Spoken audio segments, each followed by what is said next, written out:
Yo soy María Lucía Conceição de Gouveia Santos, profesora titular del Departamento de Enfermería Médico-Quirúrgica de la Escuela de Enfermería de la Universidad de Sao Paulo, Brasil. Mi objetivo hoy es presentarles el webinar acerca del dolor isquémico en Enfermedad Arterial Periférica. Nuestro ponente invitado es el profesor Dr. Kevin Wu, que es profesor asociado de la Queen's University School of Nursing y también de la School of Rehabilitation Therapy. Él es también profesor investigador en el curso de maestría en Clinical Science and Healing de la Western University, todos en Canadá.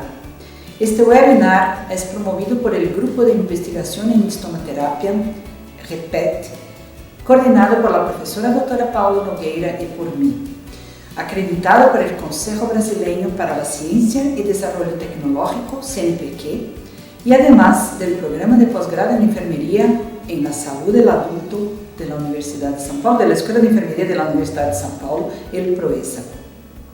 Los tópicos que serán abordados en este webinar son revisión sobre dolor isquémico, buenas prácticas en el control del dolor en heridas y otros tratamientos como compresión pneumática intermitente, electroestimulación transcutánea y terapia por ondas de choque. La divulgación del webinar ha sido grabado originalmente en inglés y estará disponible también en castellano y portugués por medio de subtítulos. Muchas gracias, que aprovechen. Oh, hello everyone, welcome to the webinar. My name is Professor Kevin Wu from Queen's University. I'm also a visiting professor at the University of Sao Paulo here and spending 2 weeks at the school to deliver a course on research and methodologies. Today I'm going to talk to you about a topic around lower extremity arterial disease and how we can manage ischemic pain. There's 3 different objectives I want to deliver today. First of all, I want to review ischemic pain and the scope of problems associated with peripheral vascular disease. And I want to praise the best practices on the management of ischemic pain, looking at all the available literature for us. And then I think at the end I want to examine some of the emerging strategies and techniques available to us for the management of ischemic pain. As you're aware, the different types of leg ulcers, it could range from diseases that involve inflammation, it could be related to malignancy, drug-induced, or even in some individuals with obesity, they're more likely to develop certain type of leg problem. We call that lipedema.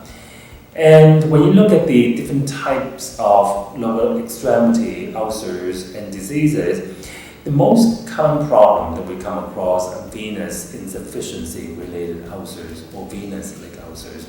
That constitute about 40 to 85% of those individuals present to us with ulcers. And then about a range of 5 to 30% with pure arterial disease. And I think probably this is a growing concern with arterial problem because of the obesity, the prevalence of diabetes problem. And as you know, diabetes is related to advanced atherosclerosis. So I'm sure that in the future we're going to see a growing concern around arterial problem. And not to mention about the mixed disease involving the arteriovenous disease. So I think, and that's why we continue to do different demographic studies to evaluate the trend in terms of the development. Part of the reason why we want to classify different types of leg ulcer, and especially with arterial disease due to poor perfusion to the skin and ulcers, is to determine the potential for healing. The term we use is healability. Healable wounds are ones that we can correct all the etiologies and that there's enough perfusion to support wound healing, versus most of the arterial ulcers without the interventions, meaning without any surgical interventions to improve blood flow, they would consider to be non-healable ulcers. I can speak about the phenomenon and the problem in Canada that may be slightly different in Latin America. the peripheral artery disease affects about 4% of all Canadians over the age of 40 and up to 20% individuals who is over 75 years of age. So you can see the correlation between the disease, the prevalence of the disease, and age itself. And when you look at the international guidelines, in fact, there are many different guidelines available to us, published, indicating the best way to manage arterial disease or peripheral vascular disease. But there's no real direct recommendation that takes into account the quality of life, age-associated changes, and physical frailty among individuals. And what we actually quite disappointed is the lack of direct and concrete suggestions and instructions how we should be managing ischemic pain as well. And that's the impetus for us to look at and collectively looking at the available literature. What are the potential interventions that we can use to manage pain better in this population, especially individuals who fail and they may not be surgical candidate because of the severity of the disease, the location of the blockade, occlusion, and a lot of times people are not candidate for surgery because of the number of chronic diseases they have, and also, of course, patient preferences. One of the ways to deal with ischemic pain is to receive an amputation, and in fact, in my country, most people do not like to have an amputation due to a number of reasons. So pain is a major concern that has been some of my work in the past, really delving into the different variables affecting the pain experience. There's no doubt pain is the major reason why people suffer from chronic wounds. And what we're trying to do with this project is to evaluate and develop some best practices around ischemic pain management. This is a project funded by the Canadian Institute of Health Research, the Planning and Dissemination Grant. The overall purpose of this project is to generate best practices, recommendations, and quality indicators for the management of ischemic pain, as I said, especially in older, more frail individuals with low extremity arterial disease, or LEAD, across a continuum of healthcare settings. In fact, this project can be divided into 4 discrete phases. First of all, we look at the available literature for us. Understanding there's a lot of practice guidelines out there already, we decided that there's no point, or there's a lot of work to go through all the primary studies. And a lot of the guidelines, they have panels, expert panels, that gone through a very rigorous process to retrieve the best evidence to support their individual recommendation statements. So we decided to do something called review of reviews. The other term we use in the Joanna Brick Institute methodology is umbrella review. And we focus primarily on the management of pain, claudication, and leg pain in people with low extremity arterial disease. Following that, we actually assembled a group of experts, including palliative care, vascular surgeon, nurses specialized in wound ostomy incontinence, or ET nurses, and also we included people from nursing associations that has published a lot of best practice guidelines in the nursing area. So we have this big group of people, and of course we have practice individuals that are very, very close to delivering care to patients with LEAD and ischemic pain. So we met for 2 days and come up with some of the best practices, appraise the literature, and part of the purpose is also to look at the clinical experiences, understanding that some of the strategy may not be available in the literature, so we want to capitalize on individuals' experiences to come up with some of those credible recommendations. And then the third phase that's still in process is based on some of those recommendations. We want to construct a survey that we can send to a broader audience for review and also to get feedback to determine whether those recommendations are sound and reasonable for them to implement in practice. And then the last phase is we're looking at strategies that we can disseminate the best practice recommendations across Canada and perhaps even internationally to look at different ways to make sure that we provide better care for this cohort of people. So first of all, I want to talk about how we go around doing our literature search. The first step is to identify all the relevant information. So we work with a librarian scientist at Queen's University. Her name is Amanda. We decided to look at only English language publications from 1946 to 2019. For umbrella review, we only look at review papers, literature review, systematic review, meta-analyses, meta-synthesis, or guidelines that are published. One of the limitations, I think, is we did not go through individual professional associations to determine if they have any guidelines that they have already, unless they're published in the searchable database.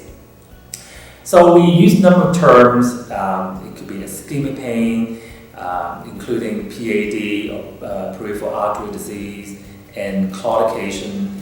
And sometimes it's about pain with walking in people with PAD. So we use a diversity of pain indicators to search for the appropriate literature. The outcomes, including pain management, pain relief, pain-free walking distance are often reported in the literature, and also the maximum walking distance. So using those terms and strategy, inclusion, exclusion criteria, we come up with 281 references. We excluded 15 of them because they were duplicates. And we have about 45 graduate and undergraduate students working with us, at least 2 individuals at a time, to review and screen all the title and abstracts. At the end, we excluded another 86 of the papers because they were not relevant and didn't really quite fit the inclusion criteria. And some papers were just editorial and opinion papers, and they were not really good review papers.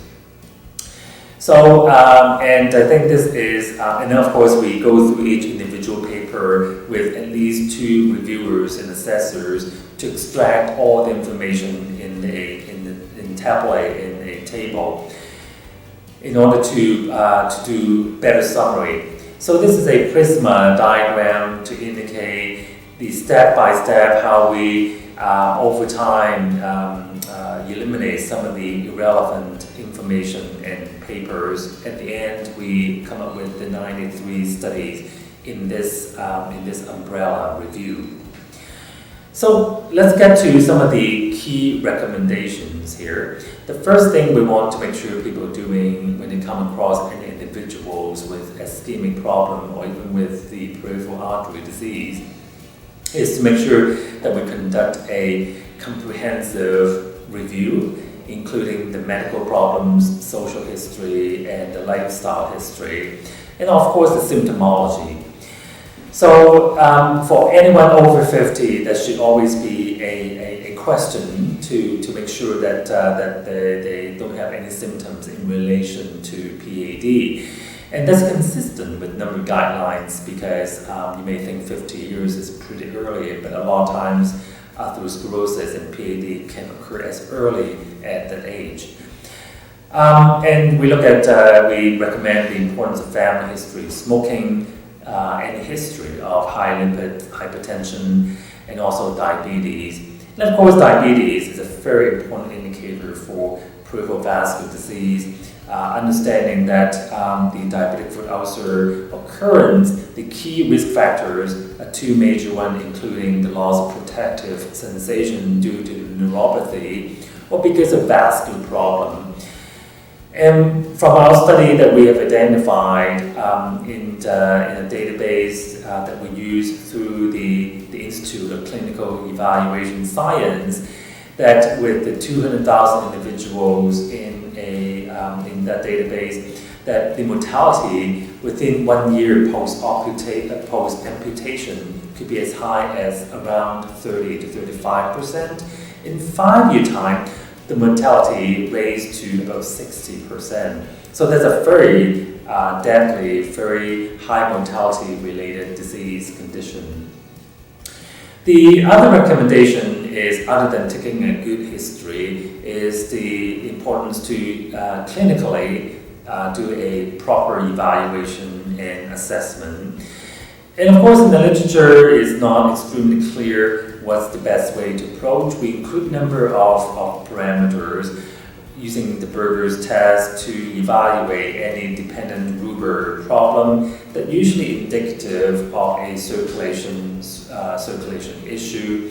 And dependent ruber is when the leg is assuming this sort of dependent position. The improved blood flow will stimulate a hyperemic response, resulting in the reddening of the leg. So you can see in this picture here, one leg is redder than the other, more erythemic, upon assuming this dependent position. And that's a really good indication of peripheral vascular disease, especially in the left lower leg. We also highlight the importance of using the capillary review testing, evaluating temperature difference to see if there is any area that is cooler, suggesting potentially a decrease in circulation. We continue to advocate the use of pulse to indicate the adequacy of perfusion. So just because the pulses are palpable do not always suggest that there is a good circulation. As you can see, the test itself has a sensitivity of 67% and a specificity of 86%. In other words, if you can feel a strong pulse, you cannot always guarantee there is good circulation due to the calcification of blood vessels. So you can always have a false elevation due to non-compressible blood vessels, as opposed to the fact that if you cannot feel the pulse, then usually I think we're pretty confident that there is element of circulation insufficiency. So again, this is a good summary slide in terms of the type of statistics available in the literature, that the sensitivity is a lot better than the specificity. So, but again, there's still a value to conduct this test on a regular basis. And of course, part of the evaluation is to ask the patients about the symptoms in relation to claudication or ischemic pain. And in the literature, they describe that the pain may start with pain upon exercise or related to exercise because of the demand from the exercising muscle outstrip the supply of oxygen to the exercising muscle, resulting in collection of lactic acid and toxic waste, and that's why patients experience ischemic pain. So as the disease becomes more severe as it progresses, then patients may experience nagging pain or even rest pain. And in fact, there's some literature suggesting that we should actually looking at the location where the patient experiences claudication or ischemic pain, and that may have a correlation to where the occlusion is. As you can see in these two slides, there are different areas that are involved.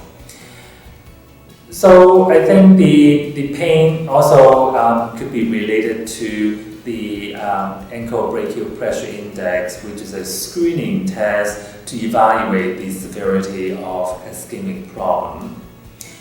So I think it's important to remember that ABI is being done from time to time, and based on the value of the ankle brachial pressure index and the ratio, then we often provide some first-line guidance whether the patient should be receiving further testing or evaluation, or refer them to the vascular surgeon for really critical assessment, because now the ischemia is becoming more problematic.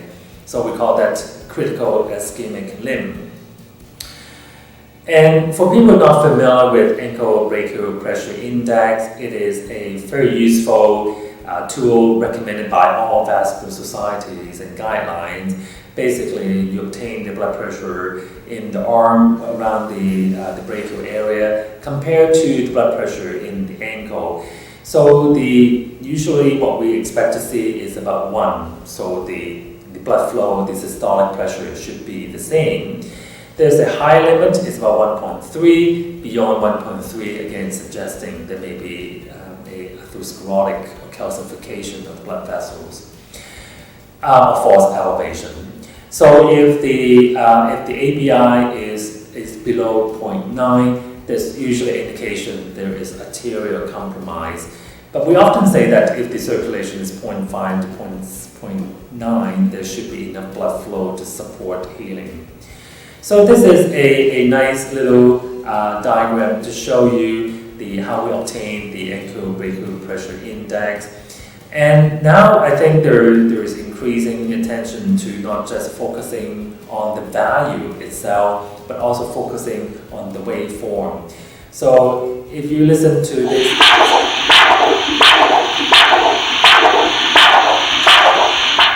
so you can actually distinctively listen to the 3 distinct waveform with 3 components for each pulse, for each signal. So we call that sort of triphasic waveform, and indicating there's enough blood flow, versus if you only hear 2 components in the signal, it's a biphasic waveform, and suggesting that maybe a slight reduction in blood flow, and then monophasic is definitely indicating the arterial insufficiency.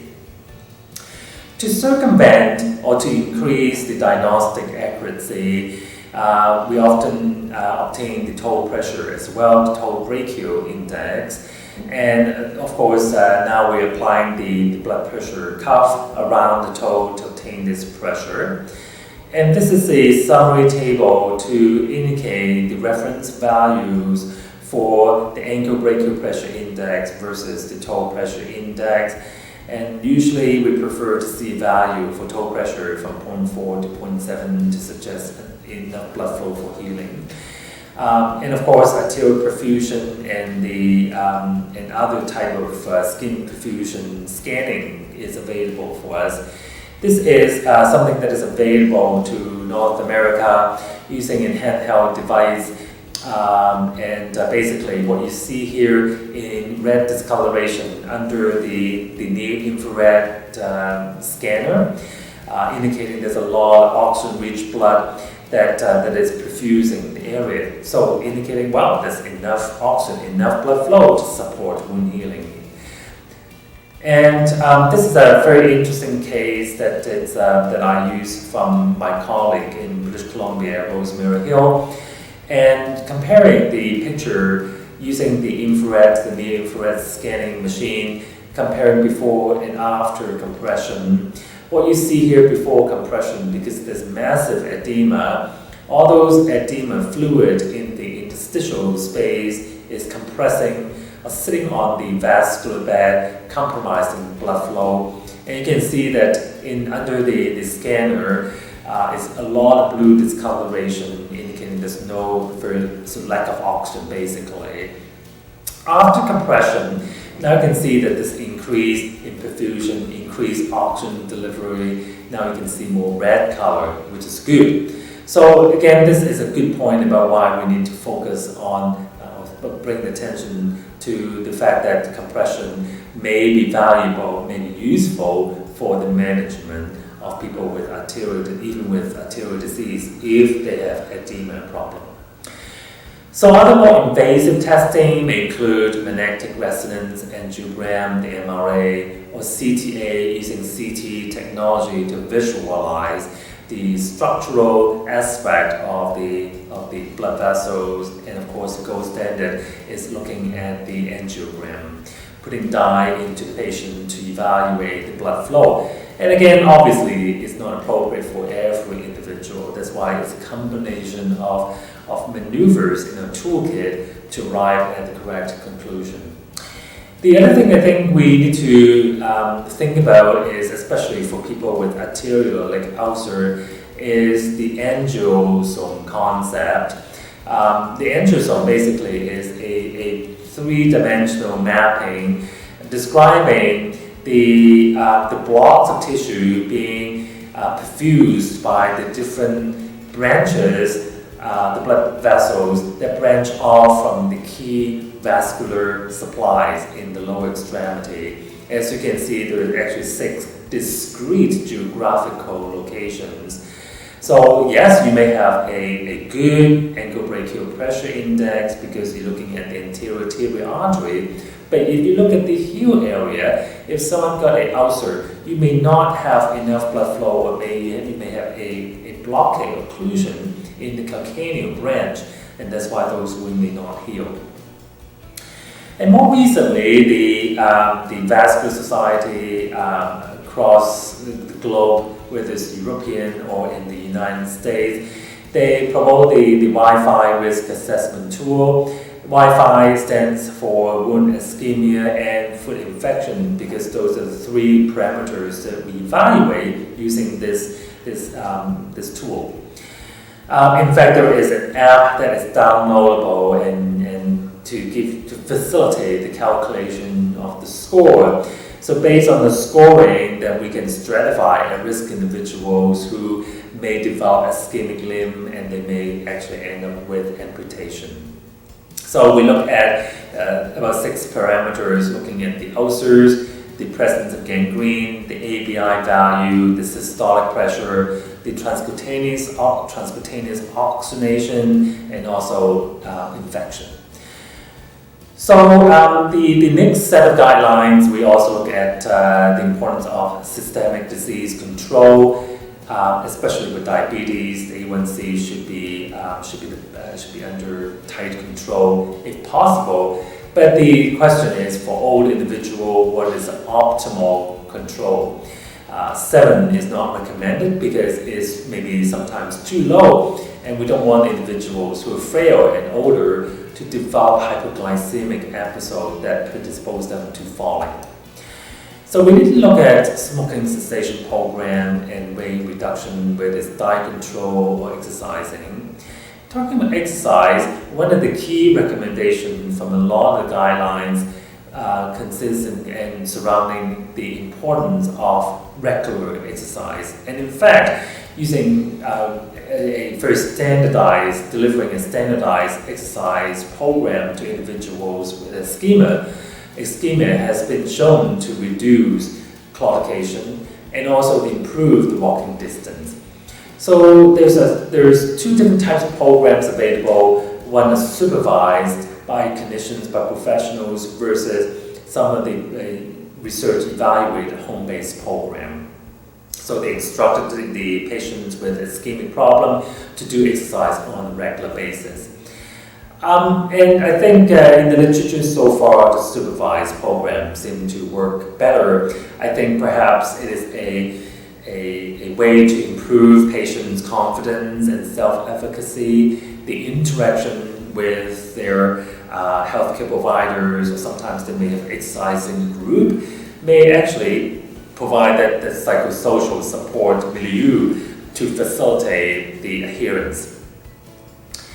So as you're aware that calf muscle pump is the most important component to promote venous return, and now we understand that the calf muscle is not just working around promoting venous return, but also that may increase angiogenesis and new circulation. The other technology that's available to us in Canada is something called a gecko device, and basically what you can see in this diagram is a band with a battery disc, and what it does is stimulate the peroneal nerve, causing muscular contraction in the calf area. And you can see this is a couple of videos. Individual with spinal cord injury, and she was not able to move her leg. But with the muscular contraction machine, device that she was able to move, and that may actually help stimulate new blood vessel growth. The other, based on the umbrella review, we find that there is very little good recommendations. So we actually move on to do some more focused research on some using the search term, claudication, and intervention studies, identify not just randomized control trials, but also other case control or good cohort studies to inform practice to look at other potential recommendations. So one of the studies actually quite interesting is to recommend patients to receive or drink at least 2.5 liter of fluid per day, and that has been shown to be effective in reduce the experience of claudication. So by improving your hydration status, ensuring you're receiving a lot of fluid, increasing the circulating volume, bringing oxygen to the tissue may reduce the experience of claudication. And there's other new studies, ongoing study. One of the studies that I found was the use of dietary nitrate. They use something like a very highly concentrated beet juice. So apparently I think there's a lot of nitrate-rich substance in beets, and so individuals randomized in the treatment versus control. And this is a protocol published in the literature, so hopefully there will be some interesting finding in the near future. And I also want to point out that the compression may not always be contraindicated in patients with arterial disease. In this case, there's a case series published by Mosti and his colleagues from Italy. They subject individuals to varying degrees of varying strength of compression therapy, as high as 31 to 40 mmHg of compression. As you can see in this graph, high compression did not compromise blood flow. In fact, improved the ejection fraction and also the transcutaneous oxygenation level. So the belief or the assertion that using compression is going to cut off circulation completely in all patients with arterial disease may not always be correct. So, and of course, depends on the type of skin, and often people, if they have mixed disease, they may have advanced lipodermatosclerosis, thickening of the skin and woody changes. Then a stiffer compression material may be required to provide proper compression.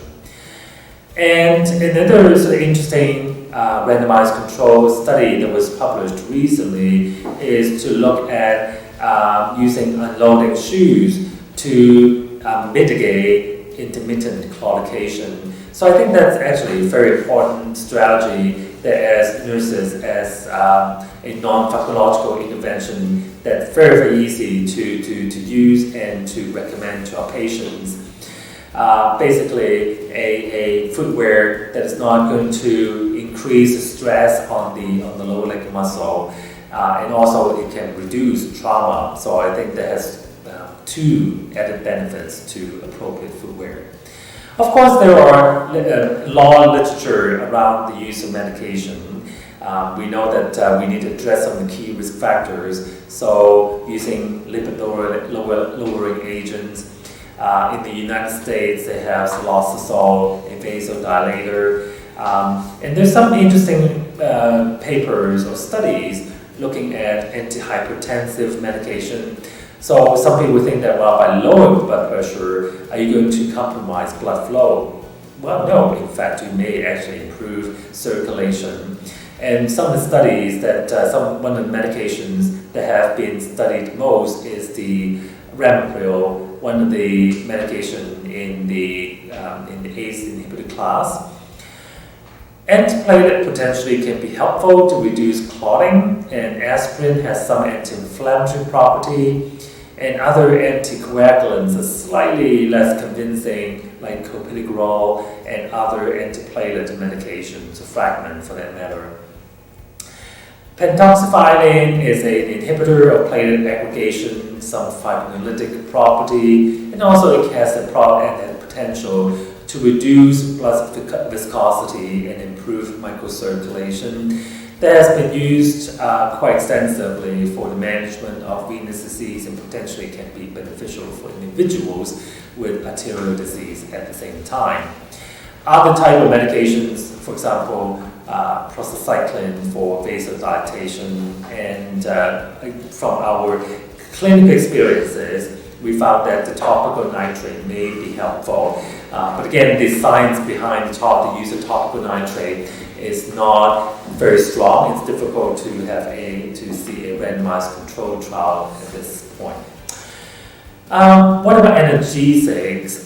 So yes, there are other medications, and morphine is definitely available and has been used, but not very promising and not always work for individuals with ischemic pain, especially individuals who are frail and older. High doses of morphine can be very, very dangerous. That can cause delirium, constipation, confusion, and all the other adverse problems. And we also understand that people with ischemic pain, ischemic problem, often involve nerve damage because there's not enough blood supply to maintain the nerve integrity. So some of the pain they describe in the studies could be in relation to neuropathic pain. So I think in the future, we're talking about the importance of doing further studies to evaluate how people describe ischemic pain. What are the key components when we assess for ischemic pain? So hopefully we'll be able to come back to talk about some more concrete tools that we are developing. There's also other medications, for example, acetaminophen and ketamine. Ketamine is quite useful, especially if there's nerve damage. Some herbal preparation, if you may, non-pharmacological approach, using ginkgo biloba, anti-inflammatory. And there's a couple of interesting studies looking at something called Padma 28. It is an herbal preparation from Tibet that's been tested for the management of ischemic pain with some promising results. So the exact mechanism remains unknown. We probably need to examine the product or the herb in a more careful manner to identify the active substance. And of course, with pain medication or pain management, we cannot escape the use of nerve block and also lumbar sympathectomy as a very, very effective intervention to block the entire pain pathway. It has not been very popular in clinical practice. It really depends on the culture of different settings, whether they have physicians or nurse practitioners in my country able to do the block. I think it's a very, very effective way to manage pain, and for, of course, it's not a long duration of time, and you might have to reapply the block from time to time. But I think for people at advanced stage of arterial disease who are not surgical candidate, we should really think about quality of life first. There's also some discussion around the use of oxygen therapy, especially with hyperbaric oxygen. That may be beneficial for people with arterial disease, depends how severe it is. If the circulation is very severe, even breathing in 100% of oxygen may not be able to deliver to the ischemic area and stimulate new blood vessels growth. There's also some newer interest around topical oxygen therapy, pressurized oxygen therapy. We know oxygen is important in many ways to kill bacteria, to stimulate new blood vessels growth, and also to promote wound healing. And the new technology now is the continuous diffusion of oxygen therapy. As you can see in this graph, HbO2 or hyperbaric oxygen therapy give you really significant high concentration of oxygen delivered within a short duration of time. Topical oxygen, low oxygen, also a short duration of time. versus a continuous diffusion therapy. Yes, it's slightly lower oxygen level, but a continuous, maintained at a very continuous, prolonged level. So other potential interventions may include intermittent pneumatic compression therapy. Electrical stimulation actually has received a lot has been tested in many studies as well. Potentially it could be quite useful. New studies even using the transcutaneous electrical nerve stimulation, and the extracorporeal shockwave therapy potentially could be useful. So I think in the future, hopefully we have more physical, non-pharmacological modalities available to us, understanding that older, frail individuals may not always benefit from systemic medication. If we can prevent circulation problem, PAD, of course, that would be the right direction to take. But understanding that a lot of individuals, when we look after them, they have advanced stage of the condition with rest ischemia. So we do need to think about better way of assessing them, managing the pain, and to evaluate the pain.